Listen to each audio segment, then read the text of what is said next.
All right. I think we are live. It's always a success every week if I can be everywhere I need to be. So we are here. Welcome InstaWorld, welcome Zoom, hello Facebook. It's Wednesday and I have missed you. Oh my goodness. We went 35 consecutive weeks without a break, but we're back. We're bringing it right back. We're diving right back into where we were. So I want to ask you a quick question before we go any further. And the question is this. Oh, would you like, where is this? I wanted to put it this way. Would you want to be more endowed with pleasant touch? Would you want trimmed body parts? Do you want to become strong, charming, and least affected by old age? If so, join me for the next 20 minutes for this week's Wellness Wednesday. If we've never met before, my name is Lauren Baptiste. I'm so excited to be here this week and every single Wednesday at 1 p.m. We cover topics that span work-life balance, women's health, Ayurveda, stress management, caretaking, boundaries. If it's relevant, we're talking about it because it applies to our well-being. My firm, Acheloa Wellness, helps individuals just like you break through the effects of stress and burnout so that you can thrive. I have over a decade of experience working in financial services, understanding the structure, the regiment, the late hours, the crazy takeout, the incessant drinking, the stuff that just knocks us off of our well-being pedestal. And so my job, my mission, my dharma is to help you bring it back. So let's do that. And what we're doing in this series right now, we're going through what I'm calling an early bird routine series. So we are in the second episode of Abhyanga, which is self-massage. So if you weren't here last week, you can go to our blog, you can watch the video, you can get all of the insight to understand what is a self-massage and how do you perform it. But I asked you those questions specifically, right? The pleasant touch, the charming, the strength, the least affected by old age, because likely you've said yes to at least one of them, if not all of them. Who doesn't want to be endowed with pleasant touch? Who doesn't want to be more charming? Who doesn't want to feel stronger, more confident, more energetic? That's why we're here today. We're talking about one of the most powerful techniques in Ayurveda that I have come to, that I have experienced in my life, that I have grown from, and it is self-massage. Now, if you want to get a real massage, that counts too.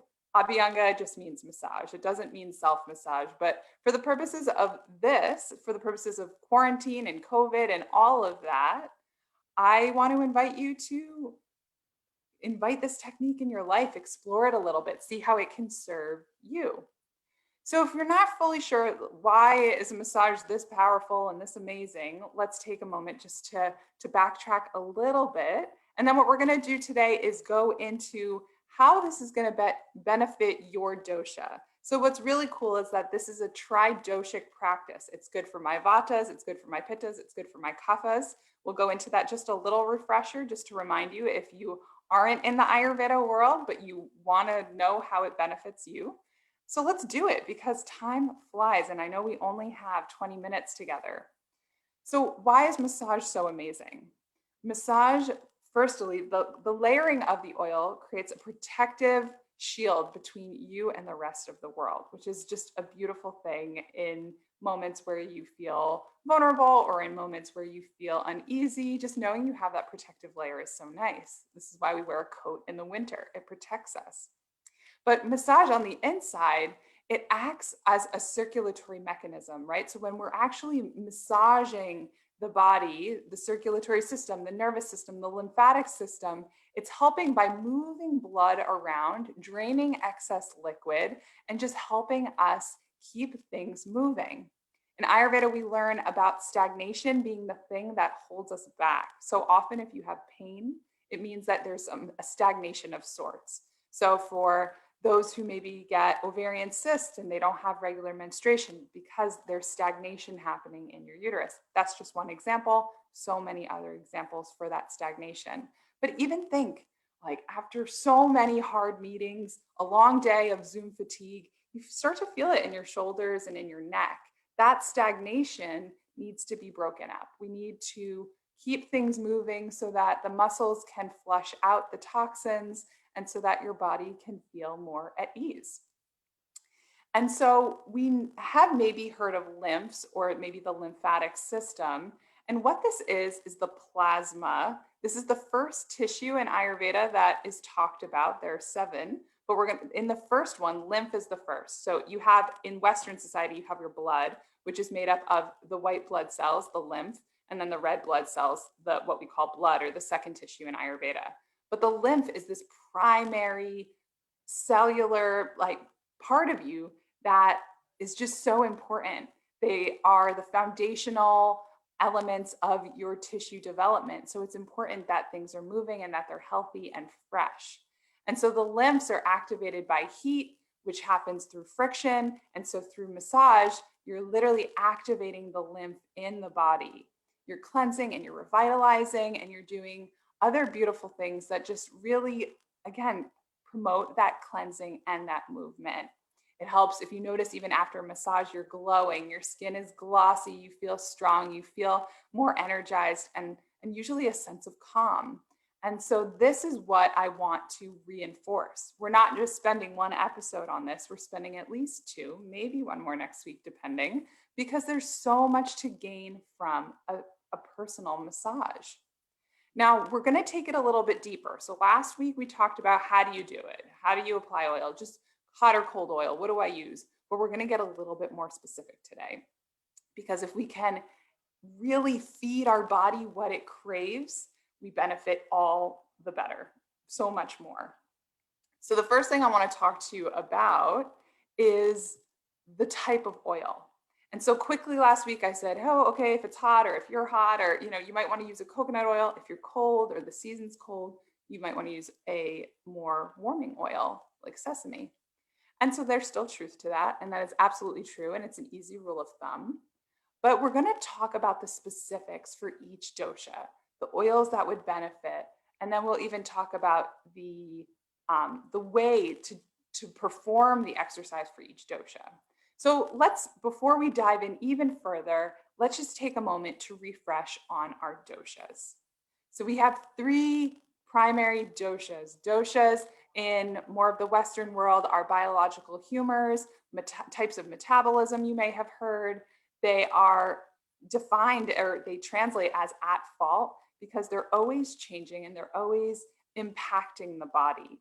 So you notice Vata, if you've heard of Vata before, represents qualities of cold, light, mobile, subtle, dry, rough. And in those qualities, that would equate to, maybe you notice that in your body, but if we're just talking about seasons, that would be the season of fall, late fall, early winter. And in a lifespan, that would equate to our older age, our wisdom years. And in our bodies, that might just be what we manifest as. Some of us have more Vata qualities, more space, more air elements in our figure. And so if you're not sure of what dosha you are, maybe you'll just hear some terms and they'll sit with you or they won't. Someone who has more of a Vata type of figure is usually more slender, really hard for them to gain weight, fairly easy for them to lose weight. They can have almost irregular features. So maybe one eye is bigger than another, or a nose that's crooked, or bigger ears. These are all Vata features. Vata folks are usually either shorter or very tall. They're usually not that average height. They're usually one or the other. Vata lives in extremes, and that's part of that mobile quality of Vata. So if you're Vata, that might be you. Just take note. Maybe I'm Vata. And so pittas are our fiery folks, made up of fire and water. Pittas in the seasons make up summer. In the span of our life, it makes up the middle years. So anywhere from late adolescence to menopause, or that's 50s or 60s, depending on your calendar. And then for pittas, it's very fiery. So think of that fire element. How does that manifest in the body? Maybe someone with red hair, or very pink red skin, or somebody who has fairly muscular structure. So you'll see like good muscle tone in their body. You'll see in their mindset that they're very motivated or competitive or leaders. They're future focused. They love lists and they love to get stuff done and they love to have a mission and a plan. And so those are your pittas and they're your drivers. And then we have our loving kaphas. Our kaphas are, in terms of seasons of the year, it makes up spring. And then in terms of the time of our life, it's our adolescence, our youngest years. And then in terms of body and mind, our kaphas have beautiful curvature. So they have hips and beautiful big lips and big eyes. They have wavy hair. They have some dark features. They have, what else do our loving kaphas have? Yeah, they're incredibly loyal. They're the ones that you want to hug all the time. They're that friend who's always there for you. Kaphas love routine. They love to do the same thing. They love to go to the same restaurant. They love to kind of do that over and over. Kaphas are really great assistants. Kaphas are great opera singers. Kaphas are great teachers, caregivers. So just out of that really quick 2-minute, like, who are you? Where might you be? Know that all of these three doshas live in us. There are, right, as I'm sharing, I'm giving the extreme examples, but maybe you're a mix of one or two. So still listen and see, okay, am I more vata in nature, pitta or kapha? And as we go through the types of oils that would benefit you for your self-massage, as we go through the technique, just jot it down, or you can even let it wash over you. And then what we can do is you can come to the blog at the end of the day and you'll have a post that explains it all really simply. Oh, such sweet comments. I see a lot of folks on Instagram and Facebook. So thank you for your message. So good to have you here, Tiffany. Okay, so let's talk about our vatas. So coming back, so vatas are cold. So what do we want? Oils that are warm, something like a sesame, jojoba, an almond. Those have nice heating properties. They're not too extreme, but they're warming. They keep the vata more grounded. And so when we think of what a vata would need in terms of a massage technique, is it needs to be warm and grounding and smooth. And that's exactly what we want to do when we're performing our self-massage. You want slow, gentle, long strokes. You want to start from the head and then work down the body. You want to ground the vata. We don't want to create more mobility in them. So we want the technique to move towards the earth. You want to put as much oil as possible on your vatas. Vatas can be very dry in nature in their skin. If you notice the fall, think about a leaf drying. It gets crispy and rough and brittle. So you want to put as much oil that the vata body can absorb, or that time of year when it starts to get really dry. Even if you're kapha in nature, during that fall time of the year, you're going to want a lot of oil. Oil is our best friend in Ayurveda. You want to focus on the joints because they can also get dry. So you want to make sure you do a lot around the elbows, the knees, the hips. And the purpose here is to rejuvenate. So when we're thinking about how to do these strokes, we want to calm and we want to bring a new sense of calm energy, of grounded energy. So let me know what you think. If you have any questions or comments, I'm happy to respond to anyone who's listening here because we have a nice crew and on our different medias. But I'm going to jump into pitta because time is flying. So for our pitta massage, now if they have a lot of heat, a lot of fire, we need to think about an oil that will help them. If we give them a fiery oil, one that's going to warm them up, it's only going to exacerbate their fire. So we want to balance fire with cool, which is why we love to invite oils that are cooler in nature: olive oil, sunflower oil, coconut oil, beautiful alternatives. I know normally we hear about coconut, but there are spectrums of heat and coolness for all of these. Even depending on the pitta, a sesame oil might be nice, even though I recommended that for vatas. So think about a pitta, maybe in the dead of winter, still might benefit from a warm oil like sesame. So it's really nice to think about that, what oil serves you and when. But for the pitta season, maybe in the summer, you might want that coconut oil, that cooling oil. And then another time of year, you might want something slightly different. Now let's think about the technique. Pittas are focused and they're determined, and they say the pittas live in their mind. So we need to keep their mind active, but also trying to be more peaceful in their actions. So you want a rhythmic nature for pitta. They want something to focus on. They want to know, first I start here, then I go here, and then I follow by here. That helps their mind ground into the practice. So for pittas, you want to start with the head, and then move to the belly, and then do the whole body and end on the feet. Pittas need grounding too, because they are living in their mind. They are thinking of big things. They're making things happen. So you want to start with the head and then ultimately work down, but really massaging that belly where their fire is, right? The gut, the digestion, all of that, it needs to be cooled down. So you want to pay a lot of attention to the belly. In terms of your pittas, you want only a moderate amount of oil. You don't need to drown them in oil like you do for your Vata friends. You want just a moderate amount where they feel massaged, where they feel like they are truly oilinated, but that's enough. And then I want you to focus and have them focus on the areas and the muscles that are irritated, that are really tense. So for pittas, if it's living all in their neck and in their shoulders, spend a lot of time here. Really break that up. Yeah. And so that's a pitta-like self-massage. And so this can be really nice for you, again, even if you're not a pitta, but in the pitta time of life.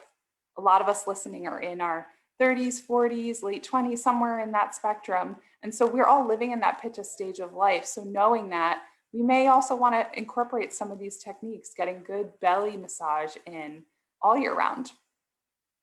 All right. And for our last, but definitely not least, massage technique, this is for our kaphas. And now kaphas benefit from sharper oils. They need hot heat because kaphas can get stuck in routine, right? Routines are good, but when you're in routines that don't serve you, then you need that little push, that little fire in the bum to get you moving. So the oils that we recommend for our kaphas are mustard seed usually, but also keep in mind, in the summer, a kapha person's still going to be hot. They can also dial it down to a cooler sesame oil. So notice how sesame becomes one that's almost tridoshic. It's just keeping in mind the time of year and how it would benefit. Another kapha-like oil that could also be beneficial is almond oil. Again, cooler than mustard and just mindful of the time of year. And so I love having options. I think what it does is it allows somebody to say, what oil do I like most? What helps me during this time of the year versus that? And then it gives you some options to work with. Now for our kaphas, we want deep massage. We want to take that spicy mustard oil and we want it to really penetrate deeply. So you want to give deep strokes, whereas for Vata, you want more just, gentle, long strokes. Both of them are cold in nature, but the approach is different. Now for kaphas, you can start with the belly because they need that movement. Usually kaphas have a slower digestion. So you want to boost that digestion by circling the belly. And you'll see that I'm doing it in a clockwise direction that you would want on your body. Then you massage the whole body down to the feet. They say, and then end on the head. But actually what I like for kaphas, to be honest, is starting with the feet and working up. Because a lot of times kaphas are stuck. They feel really, really too grounded. And what they need is some inspiration, some encouragement. And so what I like to do with the kaphas is you can start you do the belly, then you start on the head. But I like to work up from the feet towards the head. And what this does is it alivens our kaphas. It brings more energy, a little heat, some tingling, some sensation to the mind. It gets them out of their routine. And even for a kapha, it might be nice for them to just do it different every single time. Because if they're too stuck in their routine, they might get worked up when the summer comes and they have to change their oil. They might benefit, start with your arms, then do your belly, and make it fun for a kapha. That's what kaphas really enjoy. And so much, thank you so much. That's such a sweet comment. It's this is coming through very clearly, and I'm really happy that it is. Because once we learn these little nuances that benefit our bodies, we start to feel better. Our energy's better. We appreciate that touch. We start to be more charming because we're living it and we're doing it in a way that's custom to us. Now, as we're coming to the end of class, I know we're at 20 minutes, but I just want to remind you that that our self-massage is not for everyone all the time. Although I said it is tridoshic, although it does benefit, there are times that doing self-massage isn't going to benefit you. So we mentioned this last week, but I just want to say it again. In case you're sick, you want to keep the body focusing on healing, not massaging. So take a rest if you have any type of cold, flu, or fever. If you're pregnant, be really mindful, right? We're not massaging the belly. We want a baby to grow there. So if you want to massage the limbs, that's okay. Or maybe even just some gentle oil as more of a lubrication, like a lotion, versus a deep Abhyanga. And then the first few days of menstruation, you probably don't want to invite it here. Again, this is a time where the body's working really hard to shed its uterine layer. It doesn't need more work to happen. And then lastly, when there's toxicity in the body, and this could be hard to indicate, and you may want to talk with an Ayurvedic health counselor to start to work through that. But if you're dealing with a lot of body aches, a lot of coating on the tongue, if you're feeling sluggish, if you have smelly breath or body odor, that might mean that you have some toxicity in the body and you don't want to cover that with oil because you don't want to trap that in. You want to let it free. So that's it. Here we are. We made it to the end. And for those of you that are looking to understand what dosha am I, how do I apply this to my life? Oh my goodness, what's next? I invite you to reach out to me for the month of September. I'm really excited. I'm offering $50 off all Ayurvedic health consultations. So if that's something that interests you, you can just tag wherever you're listening to this. I'd love to invite you to join me and to feel better. Now is the perfect time as the fall comes to shift, whether it's doing a cleanse, whether it's inviting a new routine, whether it's just doing something to protect myself from the harshness of Vata, which is coming for most of us. But that's it for now. I would love for you to reach out to me. Hello at acheloawellness.com. That's ACHELOA wellness.com. I hope you learned so much about this beautiful technique, so powerful, Abhyanga, self-massage, how to do it, why to do it, when to do it, and when not to do it.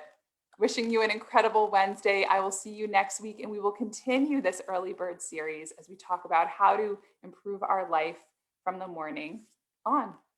Have a beautiful rest of your day. Talk soon. Bye now.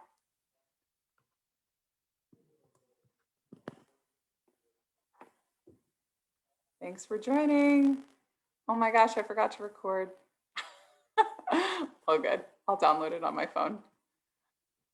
Tabitha, is there anything you need from me before you hop? No, I don't think so. Okay, cool. I think I got your email with the for the MailChimp, the automation. So I'm gonna wait until that's done and then we can plug it all in. Okay. I'm pushing to get like them done by like the next 2 days, and then I'll just send you the final ones. That way I figure you don't have to do it twice, but if you just wanted to see what they're kind of starting to look like, you can work with that. Okay. Yeah, I just wanted to like make sure that I wasn't needing to put anything in there, you know, any content or set it up a certain way at least. So I'll just wait and then, but I'll just get them in and then I can put them, Okay. put all the emails in. Are they going to be done with the templates or you need me to add it to one of your templates? Do you mean like can you leverage the templates? Like, does it allow you to like access them? Yeah, because it has like their, you know, MailChimp template and then it has your saved template. So it'll copy based kind of like what you do with your newsletters. Got it. Yeah, I would say if you can access, I know I was thinking back and forth because I'm like, do people just see the color and just assume it's like a newsletter and maybe close it? Or if it was just like plain text, do you think more people would read it? I mean, it is newslettery, but I wasn't sure. I'm like, I wonder, I don't know if you have an opinion on that, if you think like almost like plain text or, but if you want to use the template, you can. Or it's, I was just, I was just going to use, you know, your header template and then do something a little different at the bottom, kind of like, I don't know if you've been in there, but there's like I did a thank you image